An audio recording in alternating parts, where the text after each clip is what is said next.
When it comes to cruel and unusual punishments, you could say the Romans took things to the extreme. A persecuted Christian or an unruly slave might just be executed by beheading. And while that sounds like a tough kind of justice, the Romans might have thought it was merciful. After all, the worst offenders might suffer the humiliation and agony of crucifixion. Any sane person would have begged for beheading rather than be crucified. Other offenders could suffer perhaps an even worse fate, and that was quite literally being thrown to the wolves or the lions or leopards, or even being squashed by an elephant. And then there's the punishment we'll talk about today, and we'll let you decide where it stands in the ranking of Roman executions. First of all, this show has nothing to do with the kind of firework you've heard of that goes by the name of the Roman candle. Those fireworks that fill the air with an explosion of stars don't come from Rome, but were created on the other side of the world in China. Nonetheless, the Roman candle we're going to talk about today does relate to fire and a form of entertainment. Let us explain. You might have heard of something called the Great Fire of Rome, and that's supposed to have happened in 64 AD.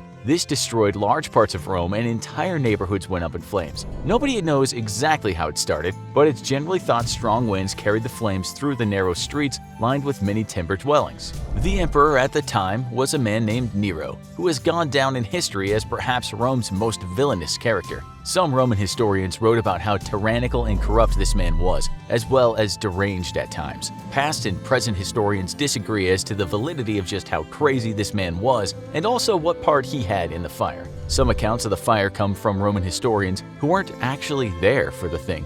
But those accounts are all that exist. There's a possibility that Nero actually had arsonists start the fire so he could rebuild parts of Rome in his own image. If he really was a tyrannical egomaniac, that might make sense. We have the saying Nero fiddled while Rome burned to kind of represent how this man was far from the flames while his people suffered. Violins weren't even invented back then, but the phrase is just supposed to mean he was playing music and having a good time as Rome went up in flames. Maybe the fire was an accident, or maybe Nero had it set. Or maybe some arsonists did it who weren't connected to anyone in power. We really don't know, but accounts tell us that Nero blamed minorities for the fire, and they included Christians and Jews. Some historians believe that Nero just punished people accused of being the fire starters, and only years later were said to be Christians. Someone was used as a scapegoat for burning down most of Rome, and that could have been these minorities. Christian historians would certainly say it was people of their religion who were punished for the fire, but again, it's not all that clear. The most talked about death was St. Peter, and some accounts have him being crucified.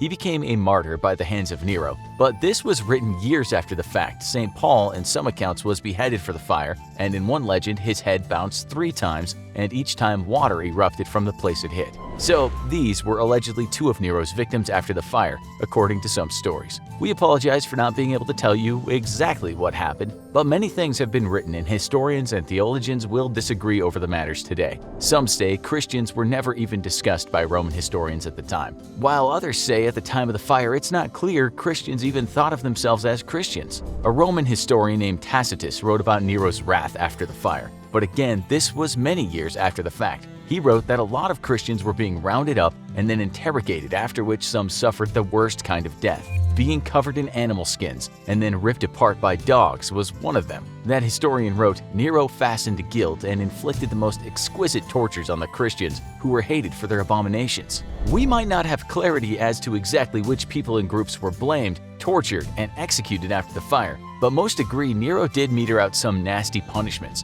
And finally, we come to the Roman candle. It went down something like this. A person is sentenced to death, but Nero wants the pain to last some time. He also wants the spectacle to be a kind of entertainment, so he came up with a plan to take a person and cover them with flammable material, but not so flammable that the person would go up in flames very quickly. Some sources state that the feet would be lit first. The person is tied to a stake, and the event happens in an imperial garden where Nero and his friends can spectate. Some years later, Tacitus describes some of the executions like this. Those who confessed were first to be caught, then those who were accused by informers. Those sentenced to death were also mocked. They were torn to pieces by dogs after being disguised as wild beasts, or they were crucified and set on fire at the end of the day as torches to illuminate the night. The same account tells us that Nero put on these light shows for people as he walked around the party dressed as a charioteer. We are led to believe that this spectacle was not for the public good, but for his own sick entertainment. We might never know who started the fire or who was killed for it, or even if Nero did use people as torches.